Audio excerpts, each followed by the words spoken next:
So first one, EA says that their loot boxes aren't loot boxes at all, but instead surprise mechanics that are quite ethical.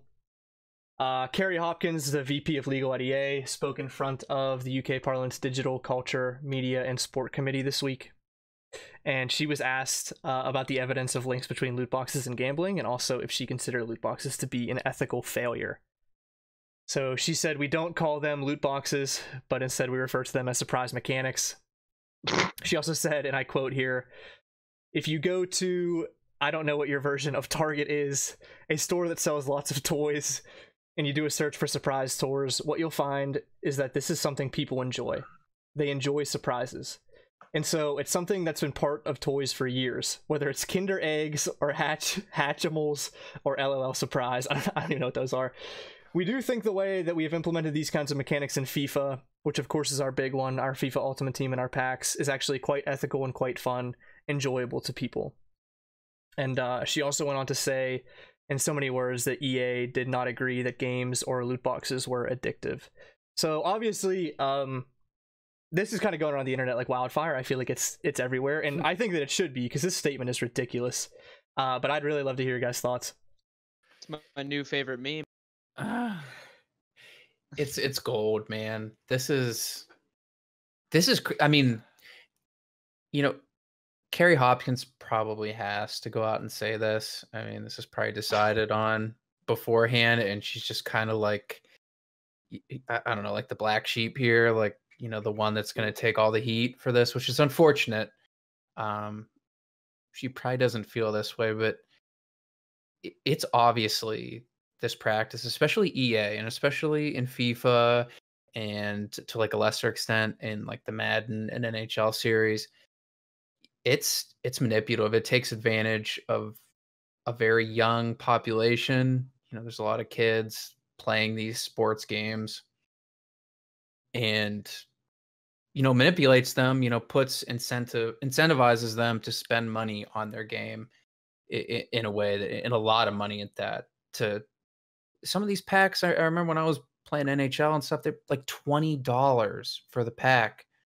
Just crazy stuff. Like, That's a lot of money for a chance to get like a good player. You know, it was definitely worse, I would say, maybe back in the day. I know originally, like, these, even if you, like, in NHL, you pulled like Sidney Crosby, he could only play for like 15 games or something, and then he was you gotta get Oh you my had to get, God. you had to get like a contract card to extend them. It was right. stupid. I don't even Seriously? know. I don't. Yeah. Well, they did. They had contracts, which you had to get a contract, but then they had like a career length. Oh So my like, if you got like an older player that was really good, he'd like, you know, retire, quote unquote. Like, you couldn't use him, or he'd have like one game left. People would sell like Crosby card with one game left. You couldn't do anything with it after that. But Yeah, they've since changed that practice. But I mean, But these Adam, guys that's enjoyable to people, dude. right. No, like, Oh yeah, it's so much fun to get duplicates and stuff. Yeah. exactly. Yeah. Yeah. Of like some shitty guy like this. They obviously, these practices stem from something very diabolical in nature, and granted, they've evolved over time, but they're fucked up. Yeah. I love to pay $60 for a game, and then, you know, $120 more in the box, and get addicted to gambling. Yeah. Exactly. Yeah. It's fun. I can't believe these companies, like, it just surprises me, the PR that they have. Like, it just seems like there's no honesty. Like you said, she had to come out and say it like this. It's like, fuck that. Like, why isn't there some honesty? Why doesn't somebody come out and say, like, okay, we get it. It's a practice we're going to continue. You know what I mean? Like, we're not going to give up on it. Like, you can choose to buy them, you know. We're not going to say, like, this thing that they're trying to make it like it's you know, it's trivial or something. It's like, you're fucking insane. It's people money. You have customers, you know what I mean? You have people who buy your products. Like, you have to, like, if you buy something, it's just there's so many exceptions for these companies. But in any other industry where we're buying things, like, it would never happen. Like Matt says, like, I just wish there was more honesty. Like, and they can say, like, why can't they just be even keel and say like, well, it's a practice we're going to use? You know, like why can't? I guess in this particular case, she's speaking in front of the parliament, so it's a little bit different. But in general, like actually, it isn't a little bit different. Like, why can't you just be honest? Like, we're a company, we found a practice that makes money. Like, we're not doing it intentionally to manipulate people. If it does do that, then you know, sorry. I think that Epic was there as well. I'd like that much better, what you just said, Ben. Like, hey, we're not trying to manipulate you guys. We're just trying to make money, to be honest. That sounds way more fair than coming out with quote-unquote surprise mechanics. Well, I think that Epic was there as well. And I think that they had actually conceded a little bit of ground and said that, you know, they were looking into like the addictive like nature of these kinds of things, and that they like were in a little bit of agreement. I mean, they didn't like concede that what they were doing was wrong or something, but they had said that they were like looking into it. And that's a little bit better. But you and Epic, man, you're in bed with Epic, ain't you? I think if you do listen to this show, you probably do think that I'm like, yeah, what's the CEO's name? Tim. He's a weirdo. I can't think of his name. Yeah, you'd think that I like Franceschi. He's like some race. He's some northern troll race or something. What did you guys think about the comparison to the Kinder eggs and shit? It's righteous. It's righteous. I kept thought it's laughable. I mean, it's just like you're just lying through your teeth. You know, it's just like it's despicable in my opinion. I wish there would be more honesty. This is just like. Can't believe there was that long of a quote to like try to make it seem okay. I kept on thinking, but one thing that I kept on, when you get the toys out of your meals when we were kids, you know, McDonald's Happy or Meals, Burger King, like that's what I kept on thinking of. I was like, I did kind of like that. Because I paid for that food. Yeah. And I got the toy for free. Yeah. I don't get loot boxes for free. I've seen some people like relate this to card packs.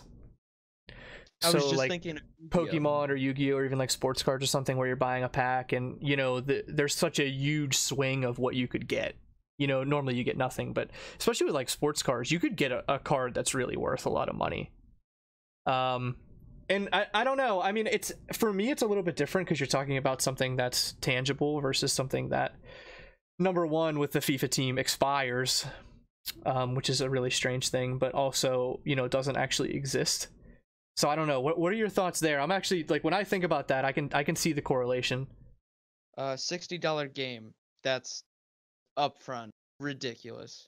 You're buying a card pack, and like, yeah, you're paying for the price. That's fine, but don't make me pay $60 for a game and then ask me for money just to have more content that you kind of need to play the game.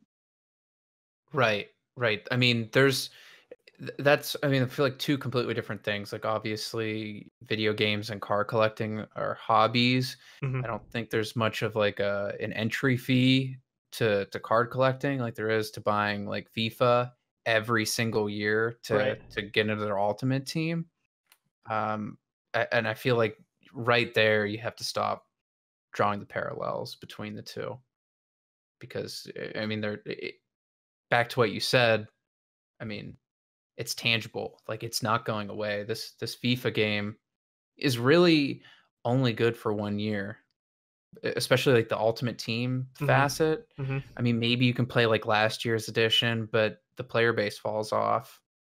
Everyone's playing the new FIFA. Like they don't. I don't believe they never did in the past. Correct me if I'm wrong. I don't believe you can use like FIFA 19 to play against people, and you're going to be able to use FIFA 19 to play against people in FIFA 20. You know? No, they would never, because then nobody would buy 20. Right. Yeah, but I for the sports games, there's no excuse. It's total manipulation. It's totally taking advantage of people. From my perspective, and I don't even play the sports games. Just what has been described to me. It's really, really bad. But now I'm thinking, with the longevity of Fortnite, it kind of fits in with that, with what I've perceived as going to be the future longevity of Fortnite, it's going to be around for a long time, in my opinion. Somebody might have an old skin and they might throw that on, and it might be like, people are like, oh, you got that skin. You know, some new players like see that, like, oh, it's not around anymore or something, you know, like. So I can see that like falling into the same thing with what you guys are saying with the card games. Or yeah, just like collecting cards, like Yeah, that's interesting. like That's an interesting tops or point, whatever. Ben. That's cool. But you're right. Like there's continuity there. Like Fortnite, hopefully not. They don't make like Fortnite 2, where like all your old Fortnite skins become obsolete. You know, there's all your Marshmallow concert tickets are null and void. All those baseball cards you why bought. Why are you giving them ideas, Wolf? all your baseball cards like aren't just going to be like 2022 Fortnite 2. The main thing's like all your shit's gone. And you get one new skin. You get one new skin in the beginning. Yeah, the founders edition of it. Yeah. Let's jump down. Oh, go ahead, Dave. Before we jump down, for me, like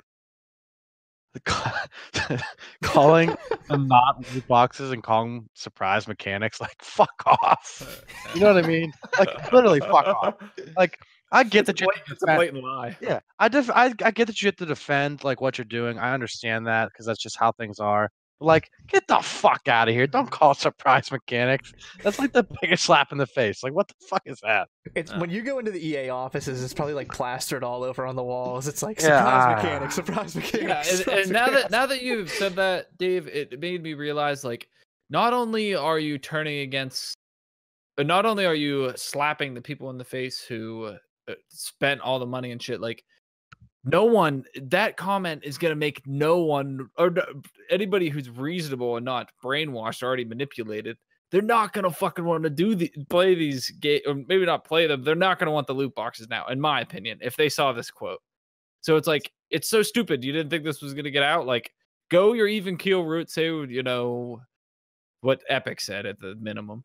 Yeah, this is insulting. Dude, that's what I'm saying. Like, I get that you have to defend your practice. Just don't come at me with the fucking surprise mechanic shit.